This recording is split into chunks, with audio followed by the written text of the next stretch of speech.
ज्या शेतकऱ्याला सरकारने कौतुक केलं उत्तम कर्तृत्ववान शेतकरी म्हणून त्या शेतकऱ्याची आत्महत्या झाली।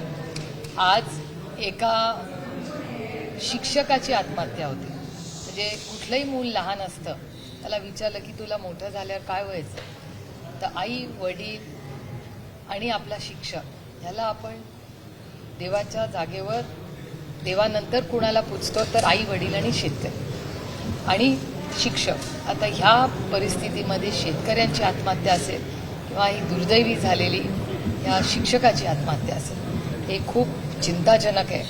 आणि मी गेले अनेक दिवस महाराष्ट्राच्या माननीय मुख्यमंत्र्यांना विनंती करते की आपण एक ऑल पार्टी मीटिंग बोलवा। महाराष्ट्रामध्ये जी परिस्थिती आहे, क्राईम असेल किंवा सत्तेमध्ये असलेले वाचाळवीर असतील किंवा समाजात होणारी अस्वस्थता असेल, याच्याबद्दल आपण सगळ्यांनी एकत्र मिळून महाराष्ट्रासाठी या सगळ्या सामाजिक विषयाला गांभीर्याने घेणं गरजेचं आहे। मी वारंवार माननीय मुख्यमंत्र्यांना विनंती करते की ऑल पार्टी मीटिंग बोलवा आणि या सगळ्या प्रश्नांसाठी आपण एकत्र मिळून महाराष्ट्रासाठी काम करू। पण तसं दुर्दैवाने होताना दिसत नाही। शेतकरी असेल, शिक्षक असेल किंवा महाराष्ट्राची इकॉनॉमी असेल, तुम्ही बघताय ही प्रचंड अडचणीत चाललेली आहे। शेती मालाला भाव मिळत नाहीये। मागच्याच आठवड्यामध्ये कांद्याची काय परिस्थिती झाली आहे ही तुम्हीही वाचली असेल, तुमच्या चॅनलनीही दाखवलेली। मग कांद्याला भाव नाहीये।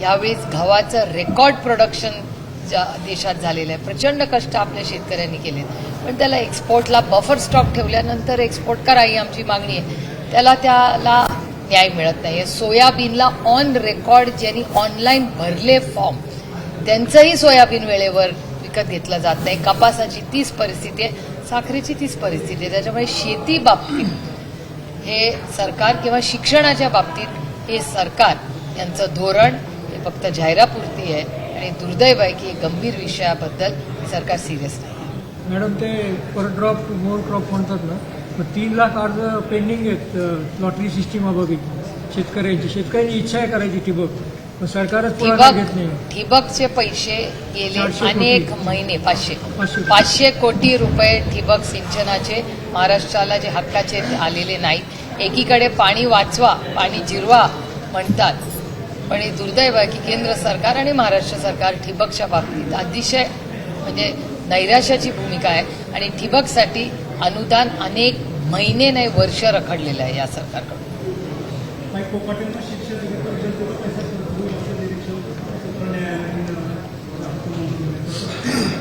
खरं तर उच्च कुठल्याही न्यायालयाबद्दल बोलणं हे योग्य नाही, पण प्रचंड दुःख, वेदना आणि अस्वस्थ करणारं ते आहे, एवढंच मी विनम्रपणे म्हणतो।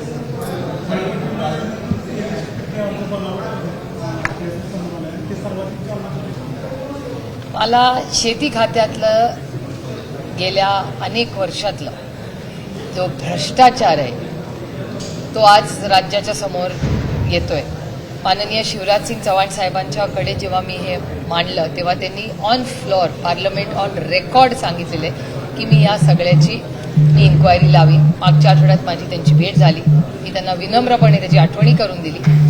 त्यांच्याकडे लग्न आहे आता ह्या आठवड्यामध्ये, ते लग्न झाल्यानंतर ते जरा फ्री झाल्यावर पुन्हा या विषयासाठी त्यांची भेट घेणार आहे।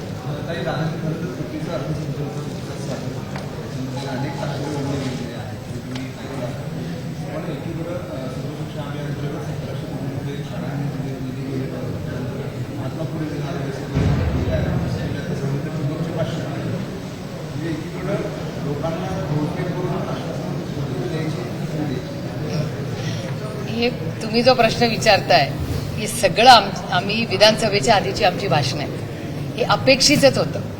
आणि एवढं मी काय फायनान्स एक्सपर्ट नाही आहे, पण गेले अनेक वर्ष केंद्र सरकारमध्ये तुमच्या सगळ्यांच्या आणि बारामतीकरांच्या आशीर्वादाने जायची संधी मिळाली, शिकायला मिळालं। आणि फायनान्स बिल आणि बजेटवर दर गेले अनेक वर्ष मी स्वतः बोलते, त्यामुळे साधारण काय परिस्थिती होऊ शकते किंवा काय परिस्थिती आहे। आणि आता हा देश इन्सुलेटेड इकॉनॉमी नाही, त्याच्यामुळे ग्लोबल इम्पॅक्ट्स काय असतात किंवा आजच वर्तमानपत्रात आलेलं आहे की ज्या पद्धतीने गेले अनेक दिवस झाले, आठवडे झाले, मार्केटमध्ये काय उलटपलट होते तुम्ही बघते। करोडो नाही लाखो करोडो रुपये आजच्या वर्तमानपत्रात सकाळी बातमी 3 लाख करोड लॉस आणि पुल आउट केलेले आहेत, काढलेले आहेत लोकांनी पैसे बाहेर. असं हे सगळं वास्तव आहे. त्याच्यामुळे इकॉनॉमी ही अडचणीत आहे, देशाची पण आणि राज्याची पण. याच्यात काही तुम्ही विचारताय त्याच्यात काय मला नवीन पण नाहीये आणि काय आश्चर्य वाटत नाही, कारण काही अपेक्षितच होतं. राज्यातील मंत्री सामाजिक आंदोलन निर्माण करतायत किंवा वक्तव्यदेशी करतायत, नेमका महाराष्ट्र कुठे न्यायचा आहे? हा प्रश्न तुम्ही मला नाही, सत्कारमधल्या लोकांना विचारायला लागेल. सत्तेमधले लोक हे सगळे बोलतात, त्यामुळे याचं उत्तर सरकारला द्यावं लागेल. एवढं मोठं मॅन्डेट एका विश्वासाच्या नात्याने महाराष्ट्राच्या मायबाप जनतेने त्यांना दिलं, पण 100 दिवसात काय झालंय तुम्ही सगळेच बघताय. संपूर्ण महाराष्ट्र नाही, देश बघतो. महाराष्ट्र विशेष सार्वजनिक सुरक्षा कायदा विधेयकाला तुम्ही विरोध केलाय, काय नेमकं तुमचं म्हणणं आहे? एकतर कुठलाही कायदा करताना सगळ्या स्टेक होल्डर्सला विचारलं पाहिजे. मीही त्यातली एक स्टेक होल्डर आहे. मी महाराष्ट्राची आणि भारताची एक नागरिक आहे आणि मी लोकप्रतिनिधीही आहे. आणि मी हा देश भारतरत्न डॉक्टर बाबासाहेब आंबेडकरांच्या संविधानानेच चालला पाहिजे, हा आमचा आग्रह आजही आहे, कालही होता आणि उद्याही राहील. हा कुणाच्या मनमानीने चालणार नाही किंवा भीतीनेही चालणार नाही. आणि हा कायदा जो आम्हाला वाचायला मिळाला वर्तमानपत्रात किंवा मीडियामध्ये, त्याच्यामध्ये असं दिसतंय की अभिव्यक्ती स्वातंत्र्य ह्याच्यावर गदा आणायचा एक धोरण हे सरकारकडून येत आहे. सरकार म्हणेल त्या पद्धतीने जर लिखाण आलं नाही किंवा कोणी काही दिलं तर त्याला शिक्षा, अटक वगैरे होऊ शकते. हे अभिव्यक्ती स्वातंत्र्याचं म्हणजे पूर्णपणे त्याच्यातून संविधानानेच आपल्याला दिलेले अधिकार याला केराची टोपली दाखवण्याचाच एक प्रयत्न आहे. त्यामुळे लोकांना भीती दाखवायची आणि कुठेही मन मोकळे करायचं किंवा काही बोलायचं, मन मोकळे जे संविधानाच्या चौकटीत आहे. कारण का एका संविधानामध्ये, एका सशक्त लोकशाहीमध्ये जेवढे सत्ताधारी जबाबदार आहेत तेवढं विरोधी पक्षाचंही काम आहे. आणि विरोधी पक्ष ही जर एखादी टीका केली तर उद्या हे लोक विरोधी पक्षाला जेलमध्ये टाकतील. कारण का निर्णय प्रक्रियेमध्ये तो अधिकार सरकारला दिला. आज ते सरकारमध्ये, उद्या आम्ही असू, पण कोणीही सरकारमध्ये असलं आणि कोणीही विरोधी असलं तरी अभिव्यक्ती स्वातंत्र्य हा प्रत्येकाचा संविधानाने दिलेला अधिकार आहे आणि तो काढून घेता येणार नाही कुणाला. नाना पटोले यांनी एकनाथ शिंदे आणि अजित पवारांना ऑफर दिली की तुम्ही काँग्रेस बरोबर या दोघांनाही मुख्यमंत्री. मला नाही माहिती, मी काय ऐकलं नाही, त्यामुळे मला नाही माहिती. 1 जानेवारी ते 31 डिसेंबर 2024 दरम्यान विदर्भ आणि मराठवाडा येथे 2706 शेतकऱ्यांनी आत्महत्या केल्याचे मंत्री पाटील आहेत त्यांनी कबुली दिलेली आहे. नाही, खूप दुर्दैवी. एक आत्महत्या झाली तरी वाईटच आहे आणि मी त्यांच्यावर फक्त टीका करणार नाही, कारण का अनेक वर्ष आम्हीही सत्तेत राहिले, तेव्हाही आम्ही सत्तेत असतानाही माझं मत तेच होतं आणि आजही माझं मत तेच आहे. आणि त्यावेळीही एक उपाय त्याच्यापैकी सरसकट कर्ज माफी आहे. त्याच्यामुळे माननीय मुख्यमंत्र्यांनी इलेक्शनच्या वेळी सांगितलं होतं की 7/12 कोरा करू, सरसकट कर्ज माफी करू.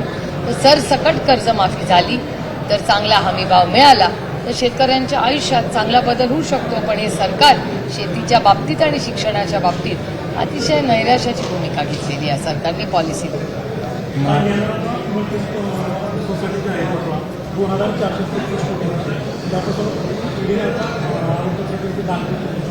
कुठली कोणाची आहे ती? कुठे सुरेश कुठे? मग त्याची इन्क्वायरी झाली पाहिजे, ती पारदर्शक व्हावी एवढीच अपेक्षा.